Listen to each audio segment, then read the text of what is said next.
Washington Outsider Report on the Coalition Radio. For those newly joining the program, my name is Irina Zuckerman, and I'm the editor-in-chief of the Washington Outsider. With us today, we have an exciting guest, and we are live from the Museum of the Bible in Washington, D.C., Dr. Herschel Hepler. He is the associate curator of Hebrew manuscripts, and he's been working in that capacity since 2016. He curates and researches medieval Jewish codices in the museum's collections and oversees research projects related to medieval Jewish history and manuscript production. He's assisted in issues related to the Cairo Geniza research, to the Dead Sea Scroll forgery investigations, and we'll talk a little bit about that.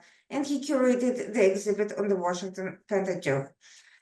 He's currently finalizing his research on a manuscript in the museum's collection to be published in a forthcoming volume. And one of the central issues that's been the subject of the museum's work and his involvement recently is a major exhibit focused on the Afghan Jewish choir. Choir meaning a book that resets the timelines of Jewish liturgical tradition. And we'll be talking about how that exciting project was initiated, how the book was found, and what that means for not only history and understanding the Jewish tradition in Afghanistan, but also on issues more broadly related to cultural property rights, organizing exchanges between museums in preserving traditions in countries where culture is at risk. Dr. Hepler, thank you so much for joining us today. And to start with, let's go back a little bit about your background in researching, curating exhibits. What made you decide to get involved in that, and how did you actually get started in this field of work? So, as these things go, I just kind of backed into it almost accidentally. So I've always been interested in Hebrew Bible and stories of the Old Testament and biblical history. And so I knew whenever I was going into college that I wanted to study something in Hebrew Bible, biblical studies. But I was more focused on baseball at the time. So I was kind of following whichever school was going to give me the best scholarship. So ended up going to a small Christian college in Oklahoma, Southern Nazarene University, and played baseball there and studied theology and focused on Hebrew Bible there at the university. So out of that study at the university, one of my professors of Hebrew, he was invited on a research project with Museum of the Bible, and he was asked to bring along one or two of his top students from his Hebrew class. And so I was one of the two that he invited onto that research team. So out of that, while I was in my master's at SNU, I started on that research project, became an intern with the museum, and then as soon as I finished my master's in 2013, I started full-time. So, and it just continued from there to the present. So 2012 started my internship, 2012, and then I've been with the museum since. So Museum of the Bible is a huge building in Washington, D.C., in a very central location. It has significant tourist presence from around the country and around the world, but yet so many people have not heard about it. Could you tell us a little bit more about this project, how the museum was founded, and its mission? So the museum was founded and largely financially supported by the Green family and Hobby Lobby. So Steve Green was really passionate about the project and creating some type of educational institution about the history of the Bible. And but making it on a more popular, like on a more popular educational level, not too weighted down by too academically focused in its presentation. So I believe, so this project really started to take off around 2010-11, and at that point he was acquiring a few manuscripts and antiquities here and there, but really increased acquisitions whenever he knew that he was wanting to do a museum either in New York, DC, or Dallas. So some of the larger cities for museums, and pretty soon it narrowed down to New York or DC. And then this building in Washington, DC became available, and so that kind of became the priority, and that's ultimately what they ended up buying, is this building here in Washington, DC. And so by 2014-15, the construction on the building really started to pick up, and then finished in fall 2017 and opened November 2017. So historical biblical research, or any religious history for that matter, can often be fraught with drama.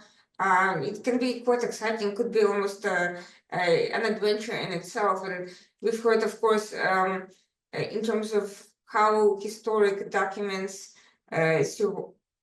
basically turn into stories of their own, with the Aleppo Codex drama, for instance. Tell us a little bit about some of the more intriguing incidents that you've encountered and the museum encountered in acquiring documentation or artifacts related to its mission. Yeah, there's definitely a lot of stories. Aleppo Codex story is pretty unbelievable. The Sarajevo Haggadah story is a really amazing story. At the museum, so Codex Valadana I, the only dated Hebrew codex to survive from the Jews of medieval England, 1189. The survival of that manuscript, only about a dozen manuscripts survived from the Jews of medieval England, and this is the only dated one. So very important, famous manuscript, and who knows how this manuscript survived. Got out of England. About 40% of the manuscript is missing. It's still over 400 pages, but a huge chunk of the manuscript is missing. We just don't know. We don't know what happened to this manuscript in the 1100s and 1200s, as Jews were being forced to flee or forced out of England. So the story of that manuscript is only that manuscript knows what it's been through. But the main one is probably the one that is on exhibit right now, which is the Afghan liturgical choir. So this manuscript, from my research, we were able to a high degree of probability recover the fact that it's not from the Cairo Geniza, as previously thought. And what is Cairo Geniza for those of the listeners who are not familiar with Yeah, so the Cairo Geniza is this pretty significant discovery of Jewish manuscripts in Egypt, old Cairo, in a synagogue, the Ben Ezra synagogue's Geniza. It's basically a storage closet where old, worn-out manuscripts that aren't ready to be buried are just put in until a proper burial can be organized. But this very old synagogue was a scholar came in the late 1800s and just started, he asked to look through the manuscripts, and he ended up buying most of them. And it's unbelievable discovery of 100,000 plus really important Jewish manuscripts. And it's very important for Jewish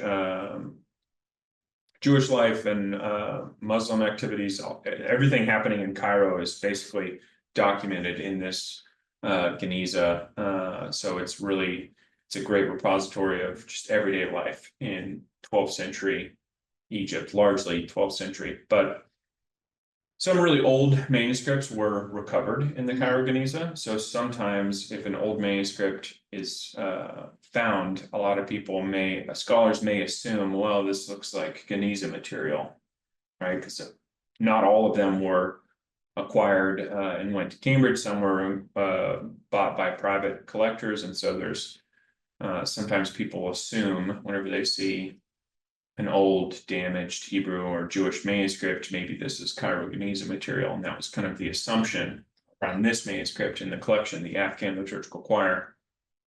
Yeah, my research over the last few years was able to recover the fact that it was in Afghanistan in 1997 and 98. I found original photographs, video of the manuscript in Afghanistan in 1998. And where was it found exactly? In Bamiyan, Afghanistan. So the central highlands of Afghanistan, really close to the Bamiyan Buddhas. There's a ethnic minority that largely lives in the central highlands of Afghanistan, the Hazaras. They've been heavily persecuted for the last 2 centuries. And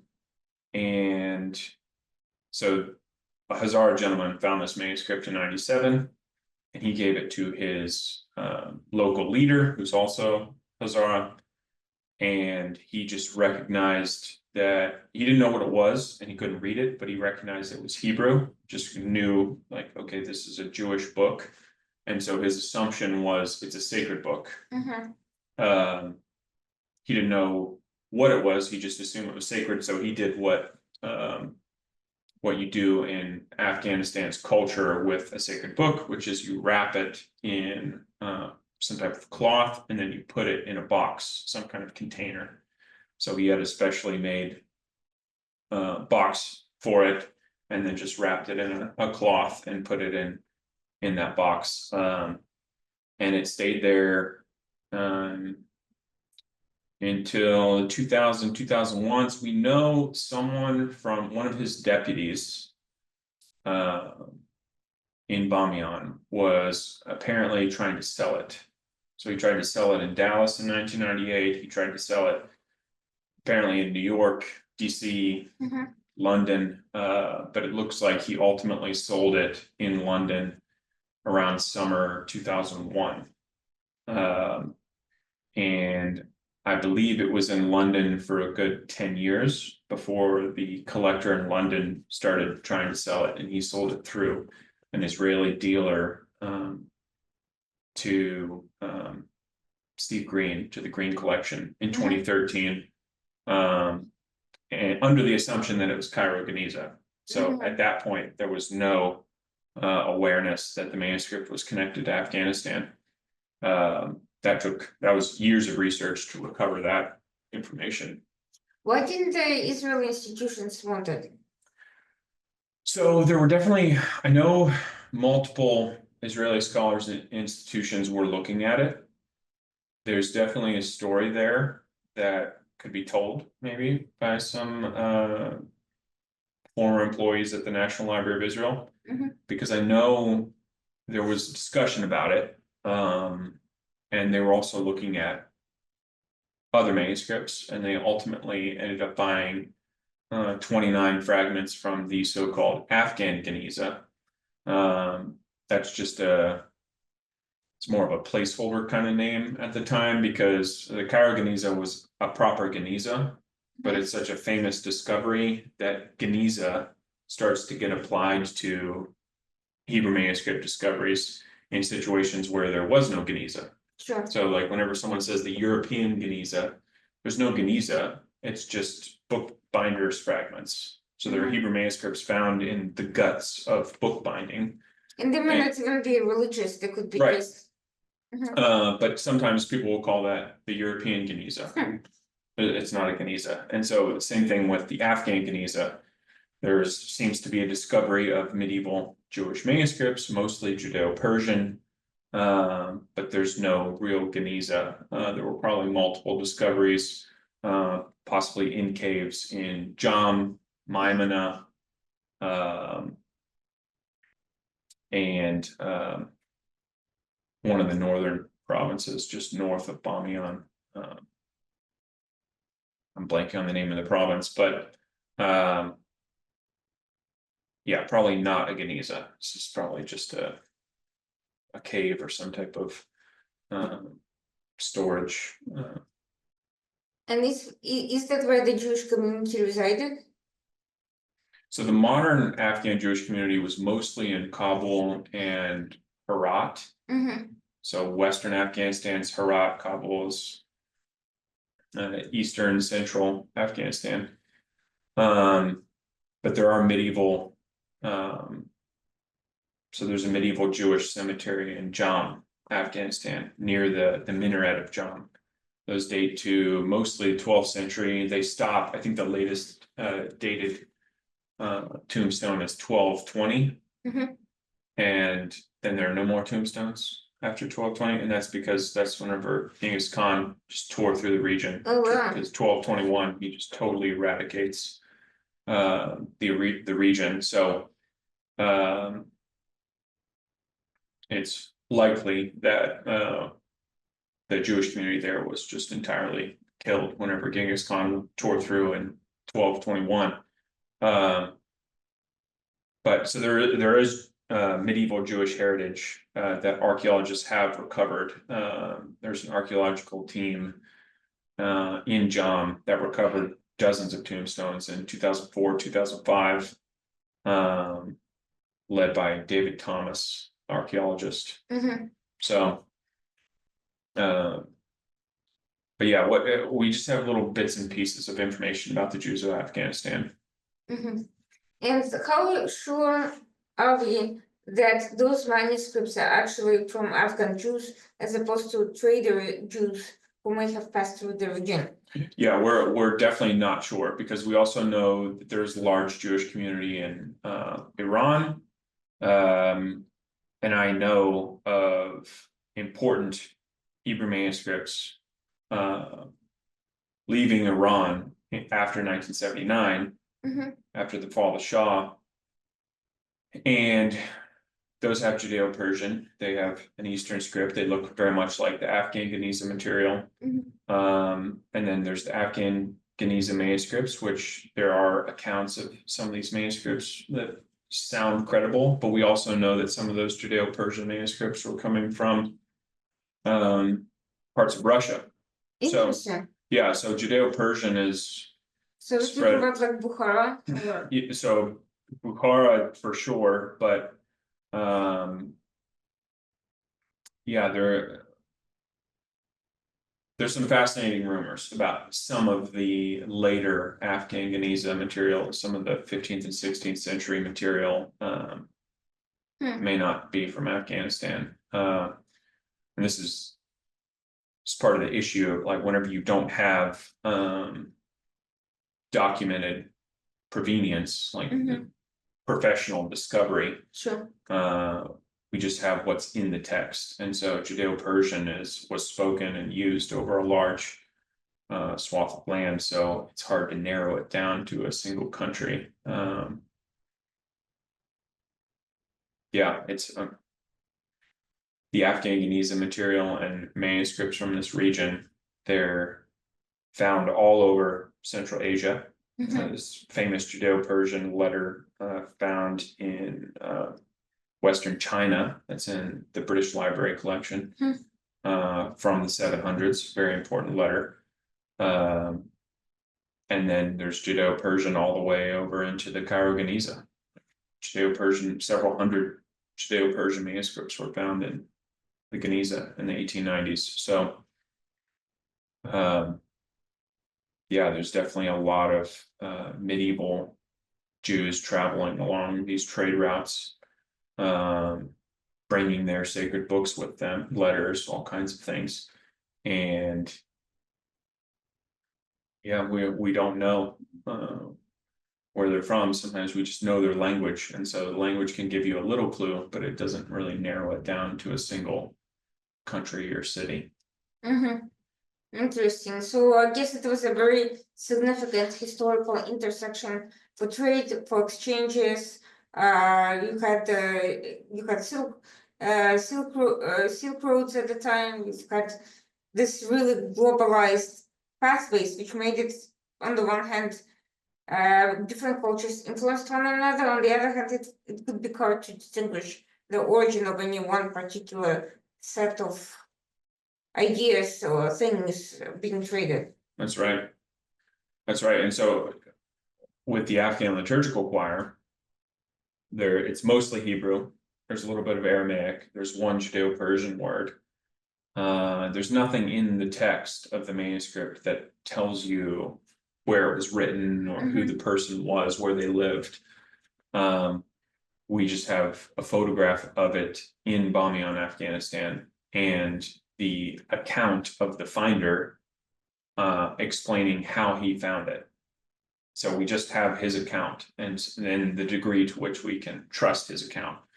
But the person who wrote it, at a minimum, was influenced by traditions coming out of medieval Babylonia, so modern day Iraq, and the land of Israel. So traditions coming out of Jerusalem and Tiberias, and even parts of Egypt,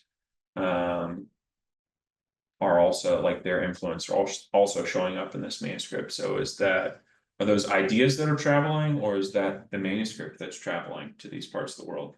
Like, it could be either, it could be both. Would it have been common for Babylonian or Egyptian Jewry to have that sort of contact as far as Afghanistan?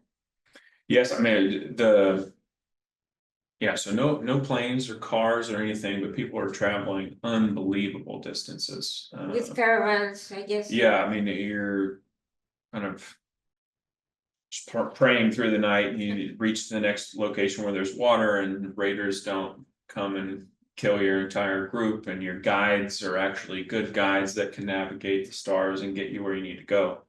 But yeah,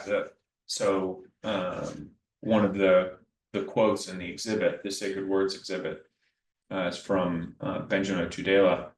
So this 12th century traveler, Jewish traveler from Spain, he travels all the way from Spain across Europe and the Mediterranean and the Levant and the Middle East.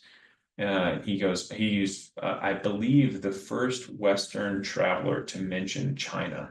And he mentions Jews living in Ghazni, Afghanistan.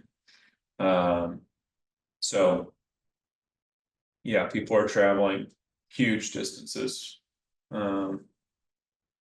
Just the power of your feet, maybe if you're lucky, some camels or horses. But yeah, it would take years because then you got to get back. Yeah. So how and why would someone leave a book like that in a cave? What was it? What was the purpose of storing it there? Yeah, so the gentleman who found it, he described a kind of collapsed roof back in this cave complex. It's a very large known cave. And there was like some kind of collapsed roof or area in one of the corners of the cave, and he was tasked with kind of clearing the floor of this cave and kind of leveling it as much as possible.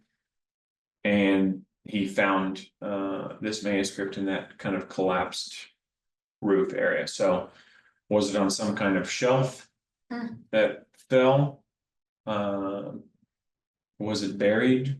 We don't know. So he's not a professional,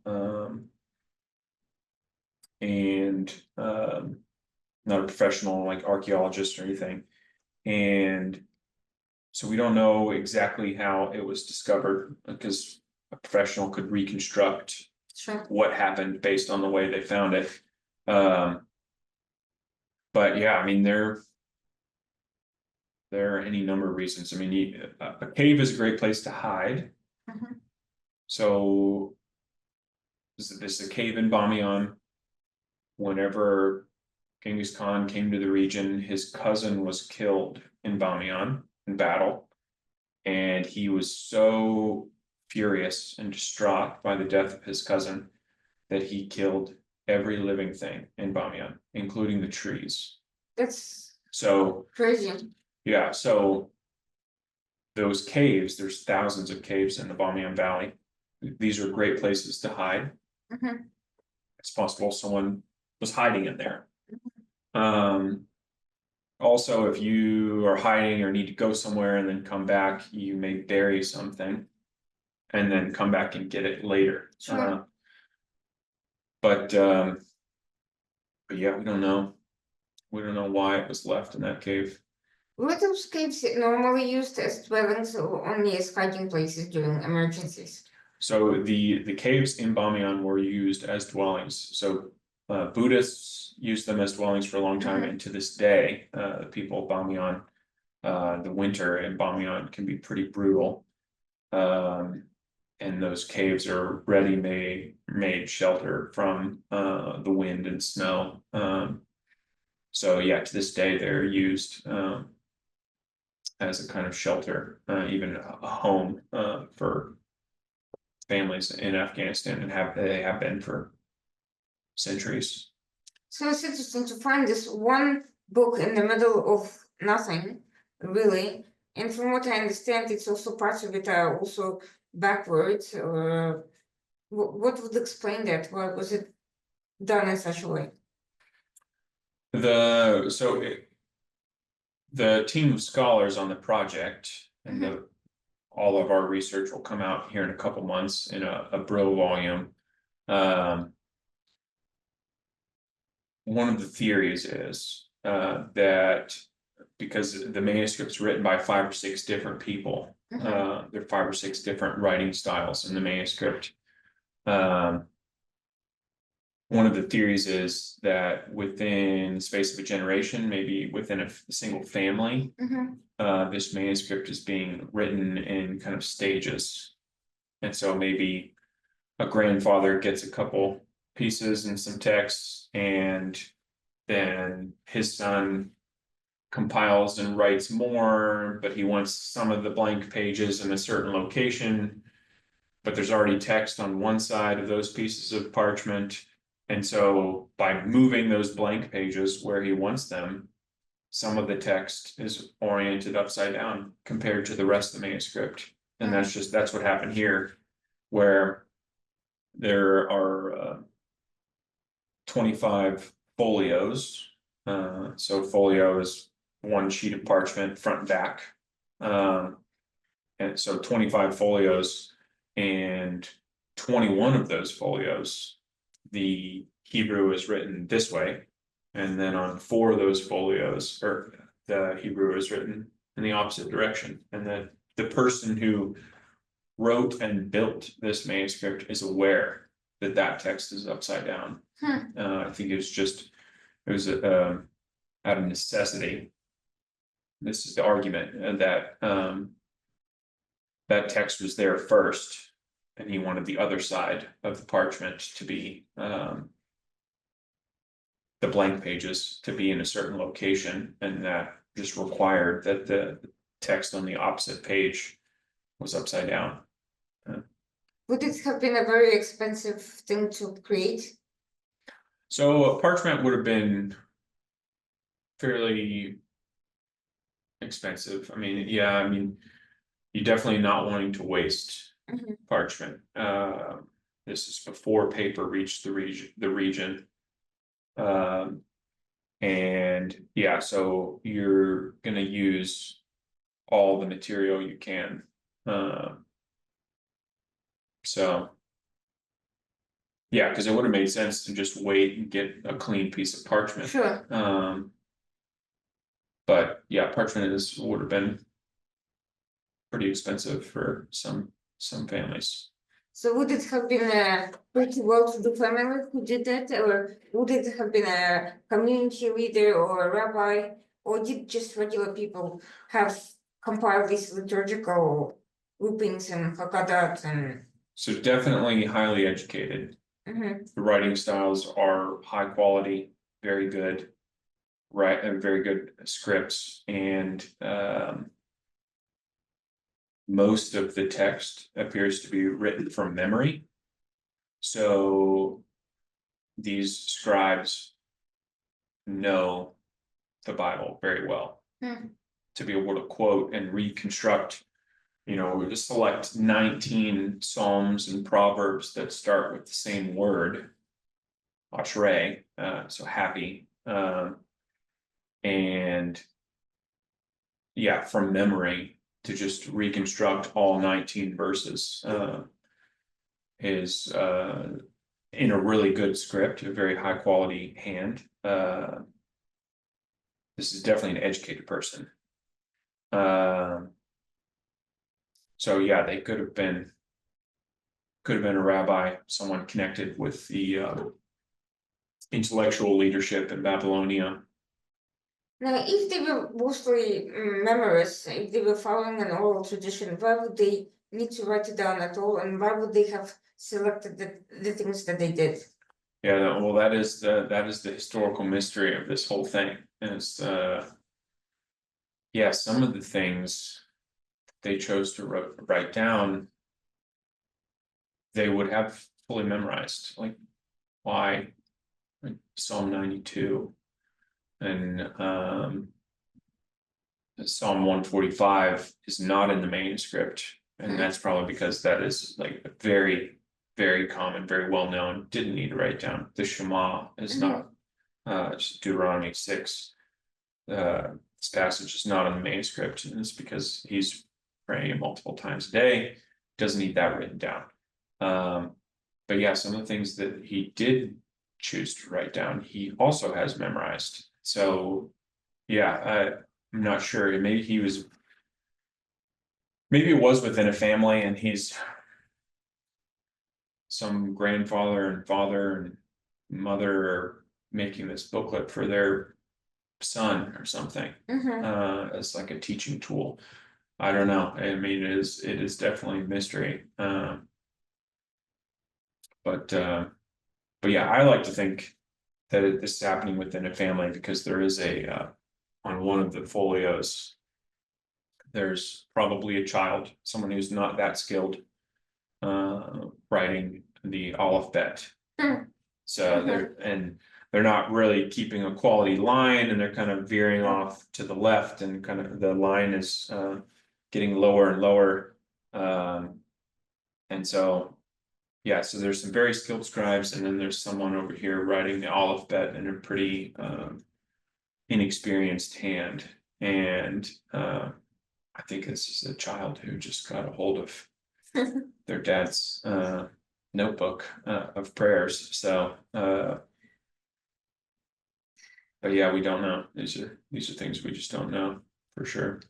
So what about this? I mean, obviously something like that is a pretty rare find under the best of circumstances. But what information did it give its finders and the historians that wasn't present previously? Well, and that is it's offering a whole new data set in a lot of different directions. So different Hebrew writing styles, a bunch of Jewish history and like aspects of Jewish history, timing and regions that we just didn't know. There is no other data from this time period, not in this region. And then like the fact that it's still an intact codex, early book form, like that's huge for codicologists, people who study the history of the codex, the history of the Jewish book. So just from a material side, this is a huge new data set. And then for scholars who study prayer, a whole new data set, very exciting, very unique structure, Sabbath morning prayers. And then people who study Hebrew poetry, there's a very unique, previously unknown poem for Sukkot. And then the Haggadah, the partial Haggadah, is also very interesting. The way that it opens with this particular prayer over the wine. And then the 4 questions and the very abrupt way that the Haggadah stops, like just stops in the middle of a page. The inks, the chemistry of the inks, fascinating. Some of the inks are very complicated to make. So one of the scientists on the project, her entire chapter is about the chemistry of the inks, and it's fascinating. So really in all directions, this manuscript is going to have an impact in the way that it just offers us a whole new window into early medieval Jewish life, liturgical practice. So what's the break between this manuscript and the next oldest Jewish liturgical or other book? So yeah, there are several breaks. So most of the Dead Sea Scrolls and things connected to Bar Kokhba, like they'll date up to about 2nd, 3rd century of the Common Era. And then there's just this silent period where there's really no, dark ages. yeah, there are no Jewish manuscripts until they really kind of start to pick up around 900. So the Aleppo Codex is 930, roughly, give or take a couple years. Codex Cairo, which has a disputed colophon, but that colophon is 896, 897. The Leningrad Codex or St. Petersburg Codex is 1008. That's the manuscript that's at the foundation of most modern editions and translations of the Hebrew Bible. And then Professor Judith Schlanger, she discovered from the Cairo Geniza a series of fragments of a rabbinic legal text that dates to 841. So she was able to reconstruct the scribal note that dated it to 841. So this is the oldest Hebrew codex, which is fragmentary, dated by the scribe. So the scribe wrote a note saying whenever he finished, what the year was, whenever he finished writing this book. And 841, the Afghan liturgical choir does not have a scribal note. This is a personal book of prayers. But with radiometric dating and codicological information from Malachi Bet Aryeh, is a renowned scholar in the field and study of Hebrew codices. This manuscript is dated to the 700s. Wow. So a good century older than all other surviving Jewish codices. What's the explanation for the sudden silence and complete cessation of books? Is it because they were destroyed by forces of nature or invaders, or is it because the Jewish community wasn't producing for whatever reason? So yeah, there are a couple theories, a couple different camps and schools of thought here. One of them is that there were codices and scrolls earlier than we assume within Jewish communities, and they have either been destroyed or lost or buried, and we just haven't found any yet, which is possible. The other major theory is that a lot of these kinds of things are in the oral tradition and are memorized, except for books of the law, Sefer Torah, and some other texts of the Hebrew Bible in scroll form. And the working theory in this camp is that the codex technology, the book form technology, became so attached to Christianity by the 3rd century, 4th century, that Jews wanted to maintain their differentiation from Christianity by maintaining the tradition of just using the scroll. So Christians were using the codex more and more, Jews continue to use the scroll more and more.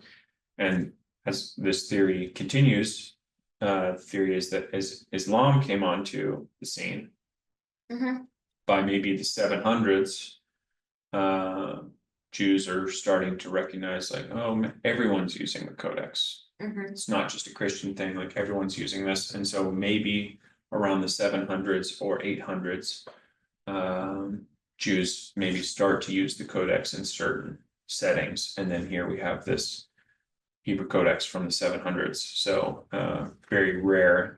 So if to the degree that that theory is accurate, this is an exceptionally rare manuscript. If Jews are using the codex from the 3rd century, 4th century, and we just haven't found any yet, because they've been destroyed or buried, or too few of them have survived and they're hiding in some cave or Geniza somewhere in the world. That'll be very exciting. But I am definitely in the Malachi Bedraye camp that Jews didn't start to use the codex until sometime around the 7th, 8th century. So until then, there's basically nothing to find. Right. And of course, even if there were some other things buried in or around those caves in Bamiyan or somewhere in the vicinity, there's no real access to that at the moment. Right. Yeah, and I know there's definitely, there are hundreds of Jewish manuscripts still in northern Afghanistan right now. And Torah scrolls. So the scrolls were taken from the community in Herat and Kabul, and the modern Jewish community in New York now. They've been looking for their stolen Torah scroll that was stolen from Kabul for decades. Were they stolen by the Taliban or by who exactly? They don't know. Yeah, they don't know. They're just missing, and so some scholars have kind of followed some breadcrumbs of where they might be. But even if they found these Torah scrolls that seem to be in northern Afghanistan right now, it would be difficult to determine which one belongs to which community. Because if they're not, because I think they were all in teaks, these kind of it's a type of enclosure for a Torah scroll. And so most of the community in Afghanistan, they knew what their teak looked like. Sure. But they are not 100% positive because there isn't any like note on a scroll, you know, saying whose it is or what community it belonged to. So all those scrolls are stuck in Afghanistan right now? yeah, they're somewhere in northern Afghanistan right now. But do we know where exactly, or are they hidden, or are they just in somebody's property, or do they still exist, or have they been destroyed? So they still exist, and they're in the hands of someone or some group that they're attempting to sell them. So for just unrealistic prices. From what I've heard, and yeah, so I don't think that they're attempting to destroy them, but I think they are definitely trying to make money off of them.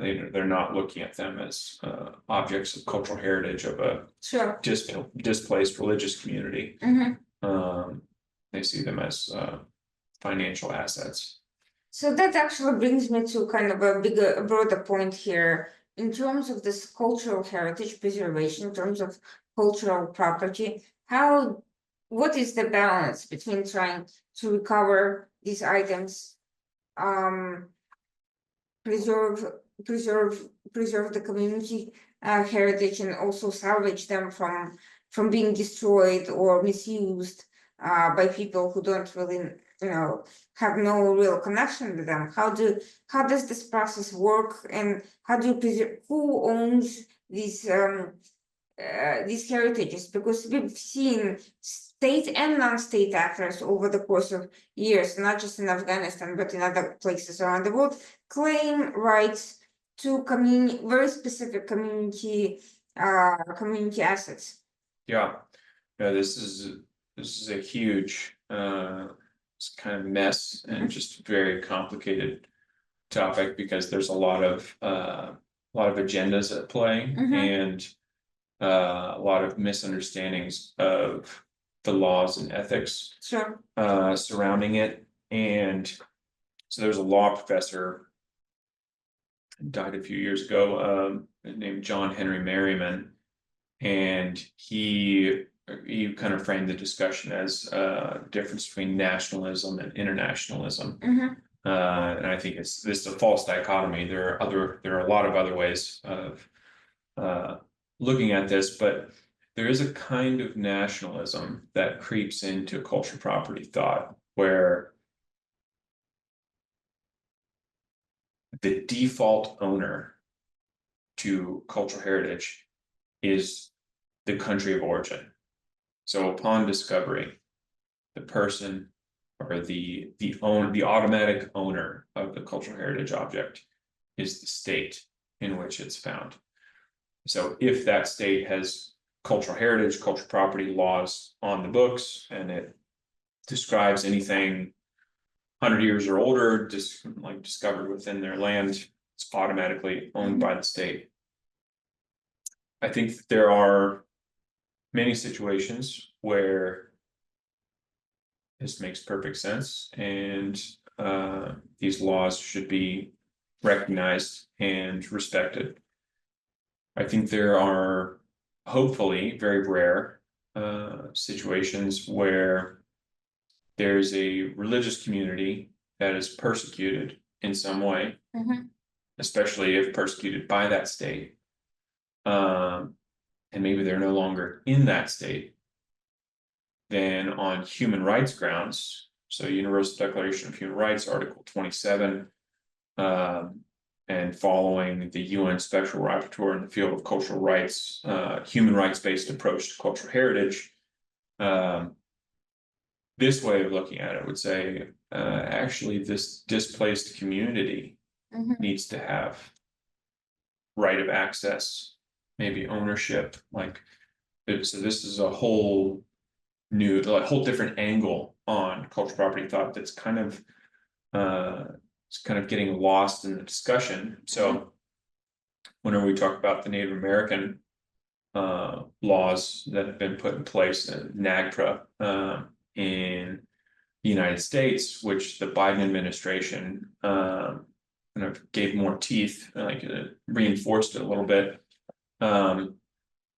where these Native American tribes, indigenous peoples across North America, have much more authority and rights over their heritage, especially if it's sacred, related to any kind of burial, any kind of sacred material culture.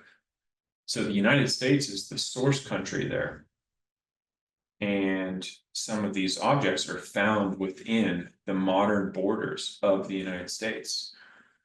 And yet, the United States, I think rightly, creates space for this persecuted indigenous people around their sacred objects, to the point where they have ownership, not the United States.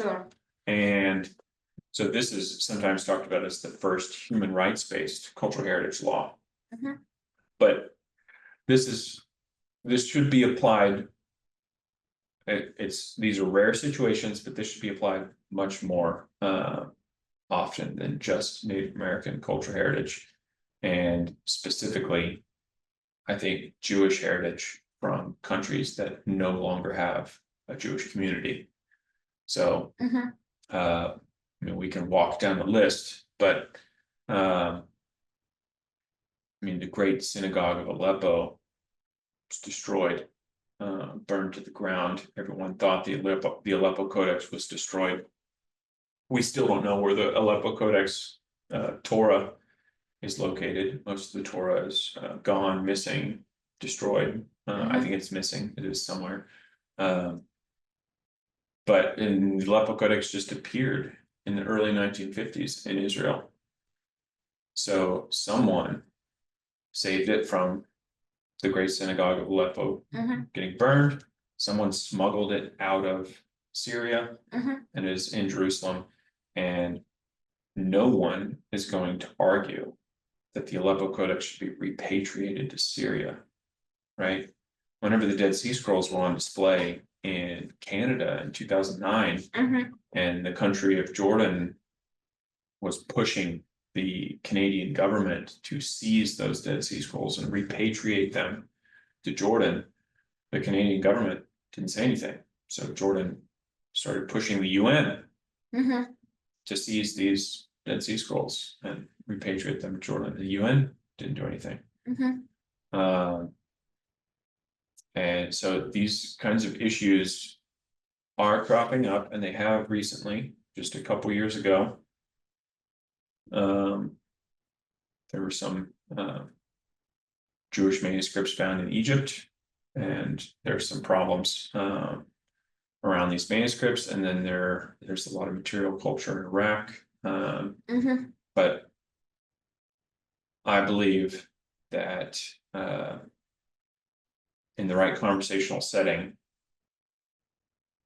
I think that these source countries will recognize that, you know, there is a human rights based reason and a human rights based approach that is applicable and should take priority over the source country's patrimony laws. And so this kind of nuance, which shows up a little bit in the Benin bronzes issue, and like colonialism, and they're in Germany and the United States and England, and should they be returned to Nigeria or the Kingdom of Benin, because these are now separate. And so are you going to emphasize the state, Nigeria, or are you going to focus on the community, the Kingdom of Benin? And you know, so the field is kind of still a very young field. Sure. Like UNESCO 1970, not that long ago. It's very young field. And you know, I think it's still kind of finding its way around these more complicated problems. So. And at what point can everything be returned? Because if we try to return everything that's ever been found, confiscated, or looted from around the world, you know, museums will stand empty. Yes, some countries will agree to share and have, you know, traveling exhibits, but in the reality, there are thousands, hundreds of thousands of artifacts and objects. It's impossible to come to an agreement over all of them. Right. Where do you draw the line? Yeah, and this is a major debate and discussion within the field. There's definitely a shift in the museum world that we're in the middle of right now. But I think one of the outcomes of this shift, one of the possible outcomes of this shift, is that museums will become more stewards and custodians and help. They will be helpful to these source countries and source communities. And for a lot of reasons, it's better if we work together Sure. to educate around our common human history. And because with the Afghan liturgical choir and talking with the now former Afghan government officials, we all shared a love for sacred books. We recognized, like, this book is not sacred for me. The Afghan officials wasn't sacred for them, but they recognized this is a big deal for the Afghan Jewish community and the entire world of Jews. Yeah, and it just intrinsically, like, we all just agreed, like, this is a sacred book. This is a big deal for the religious community that originally created it. And Afghanistan from the beginning was wanting to find a way, like, okay, how do we work together and ensure that Jews can safely access it? Yeah, if it was not for the kindness of the Afghan officials,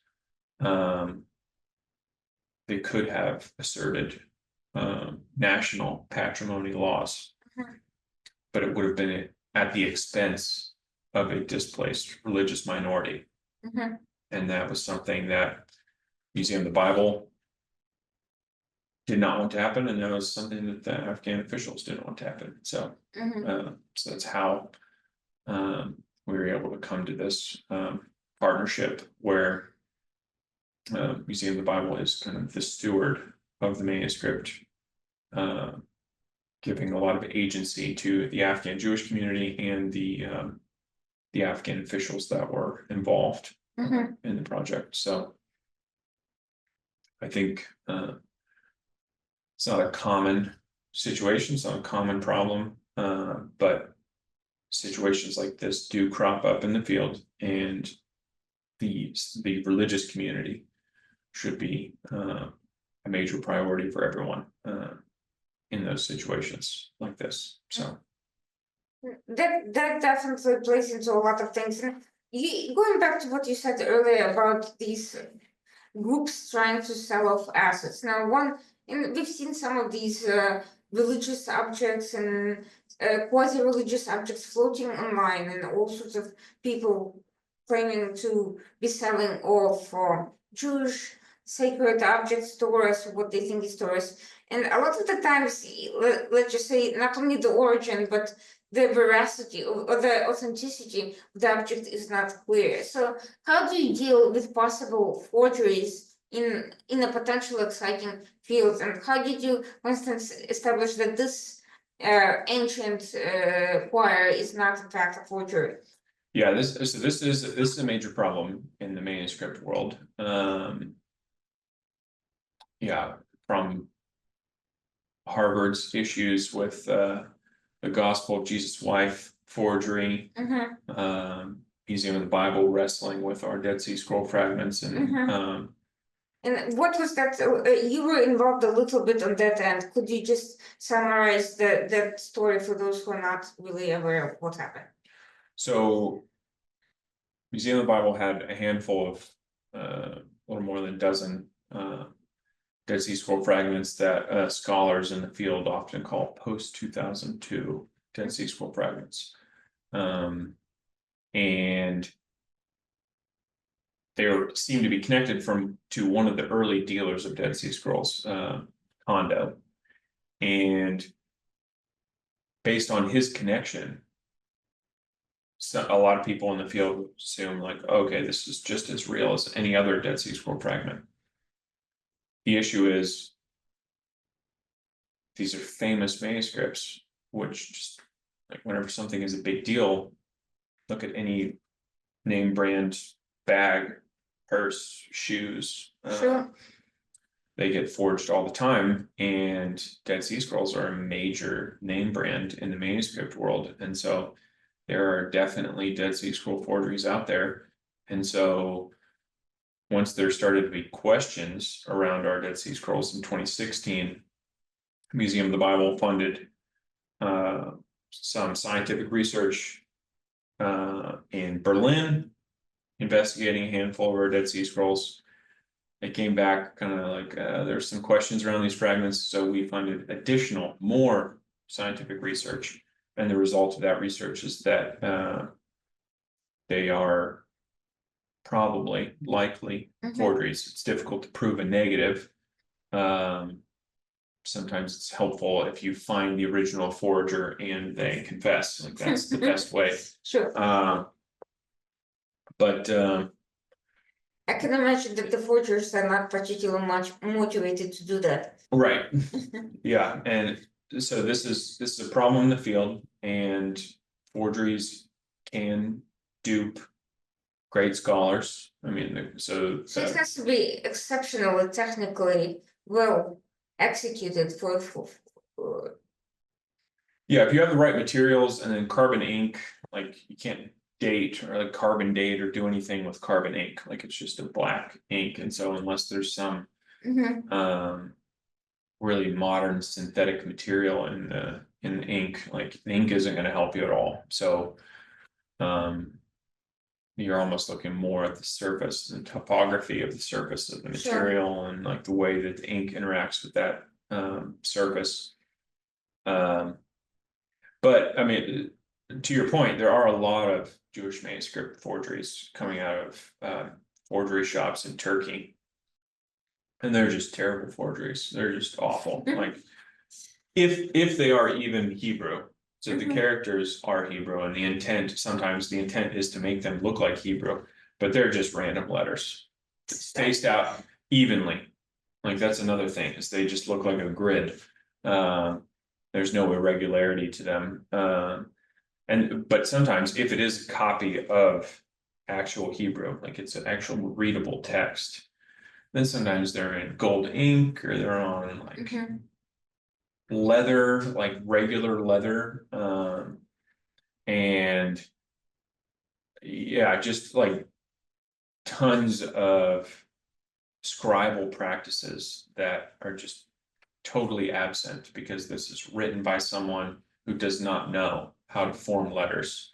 Like there are no scribal practices or features in these manuscripts. So that all of those forgeries are just junk. And it is a kind of like it's actually preying on a kind of backdoor like anti-Semitism, where the assumption is like, well, it's a Jewish book, and so therefore it must be wealthy, and so I will forge Jewish books in order to make a lot of money. And yeah, there are a lot of these kinds of shops in Turkey. And I know Israel just gets inundated with like offers of huge amount, like unbelievable dollar amounts for these forgeries. But they won't fool anybody. They won't fool anybody. So this manuscript, I mean, there are no concerns around this manuscript as far as forgery. Now, because it wasn't professionally recovered, we had serious discussions because Museum of the Bible is well aware of forgery issues. So we had serious discussions with everyone on the research team, like, are there any forgery issues? Can anyone steelman the possibility that this is a forgery? And it's just, there are way too many complexities and scribal practices and details and defective spellings and really fascinating spelling errors and the use of Aramaic and Hebrew and Judeo-Persian and the chemistry of the inks. Like some of these inks have copper in them, which is like an old ink recipe, way too complicated for someone to just try and replicate. And no, with the degree of scientific investigation we've done on this manuscript as well, with XRF scanning and multispectral imaging. That's fascinating in itself. Yeah. The way that whole thing is done. Yeah. We would have come across something, and there are no red flags. So that's not a concern around this manuscript. Oh, and speaking of that, you mentioned this mixture of languages. Why would, assuming it is in the same family or at least the same community, why would they be using different languages to write the manuscript? Why not stick to one? Yeah, so where the Bible is being quoted, that's all Hebrew. Mm-hmm. So most of the Bible verses in the manuscript are selected passages of Psalms. So that's all Hebrew. Hebrew poetry is extremely complicated because these medieval poets are kind of like manipulating the language. Like there's a great video of Eminem talking about how he can rhyme with words that you're not supposed to be able to rhyme with, like orange. And then part of it is like the way that you like manipulate the sounds or emphasize different sounds. You can rhyme with orange.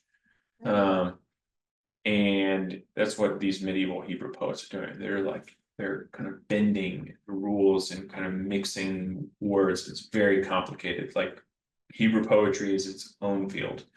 And so there's some of that going on in the Hebrew. There's a little bit of Aramaic, and part of that is just because Aramaic, they're Aramaic loan words, and Aramaic is just kind of into everyday speech in different parts of the medieval Jewish world. And then same thing with Judeo-Persian. So these are languages that are going to be spoken in the 700s in Central Asia. So the language is Persian, but there's going to be little bits of Hebrew. And then whenever it's written in Hebrew or Aramaic characters. But if you were to pronounce it, then the language that you would hear is a kind of Persian. So Judeo-Persian is kind of like the everyday speech, whereas in this manuscript, the Hebrew is the biblical language. But there's one part during the prayers where the person who wrote the manuscript breaks the fourth wall and just tells the reader, like, finish that psalm until the end. So he didn't write the whole psalm. He saved space by just having a single Judeo-Persian word to say, finish that psalm until the end. And so, yeah, he just switched to like his everyday speech. So the common tongue. Yeah, that's fascinating. And would these same people be producing their own ink, or where would they be getting it from? Yeah, so sometimes they could buy the ink, but yeah, they would also so a lot of these scribes are skilled and educated enough that they're going to make their own ink. Yeah. Interesting. And they would acquire all the ingredients and Yeah. Yeah. Yeah, it's a fascinating world, totally different than just picking up a pen from the store and clicking a button and starting to write. It's exactly very different. Yeah. It's a whole process. I mean, to take you to actually get to the point of completing a manuscript, you have to basically create everything from scratch. You have to acquire the parchment, you have to acquire the ink or produce the ink.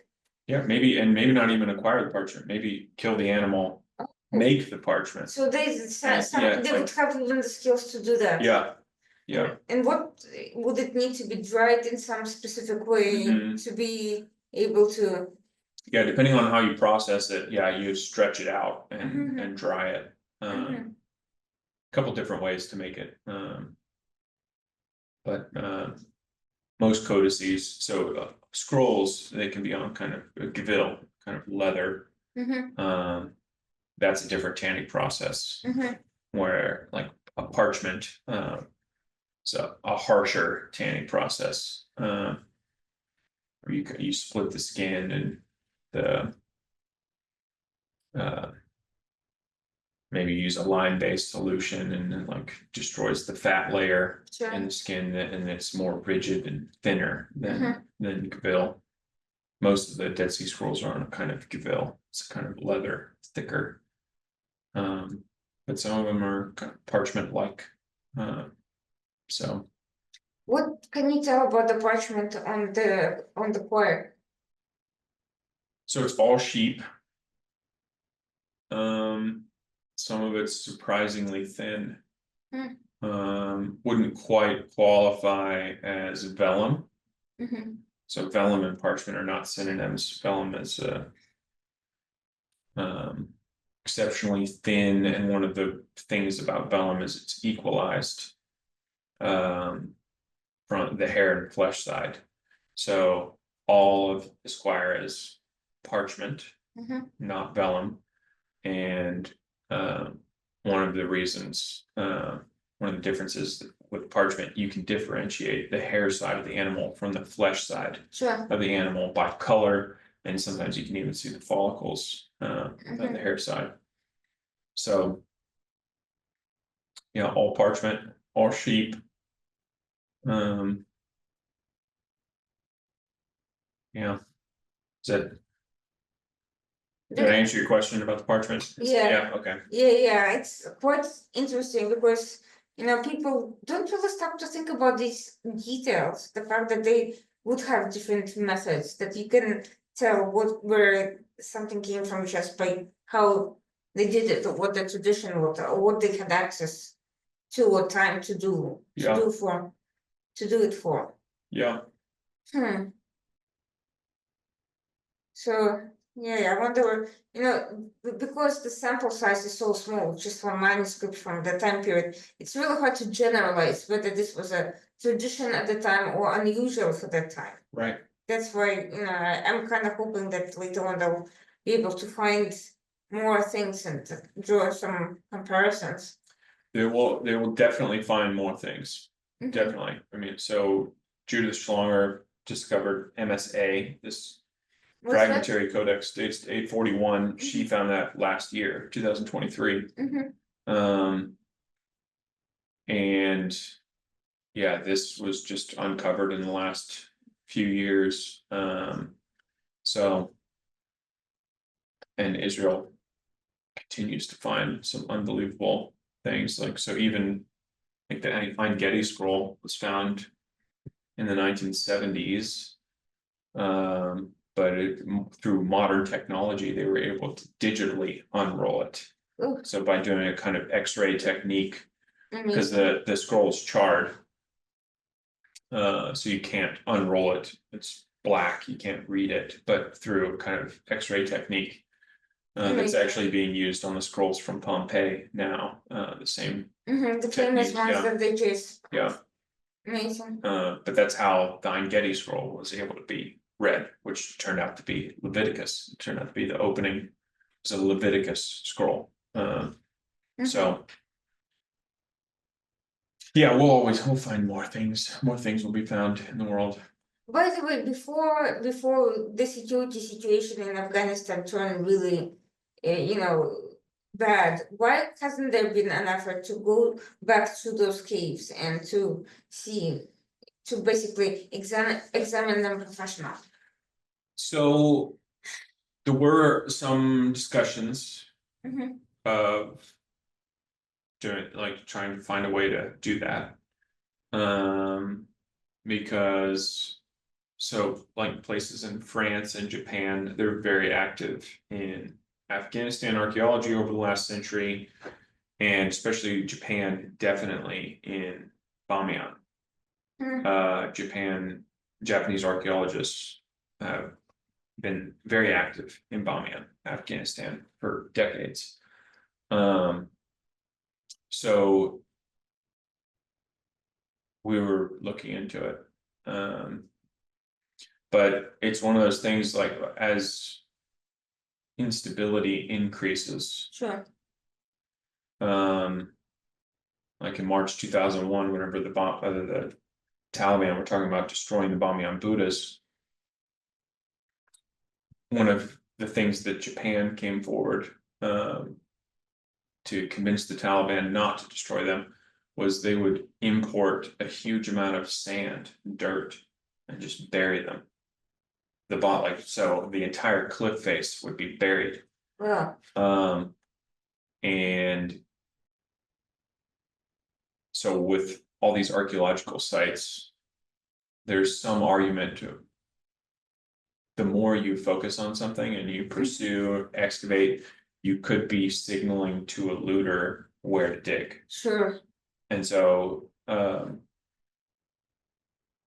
yeah, so that you kind of reach a point where it's more dangerous for us to pursue Sure. anything around this cave Mhm, because we could be signaling this is an important site. mhm, Looters come in and Sure. so yeah, so we know the exact cave location, a lot of details about the discovery that we're not going to disclose Sure. because it could give information to looters.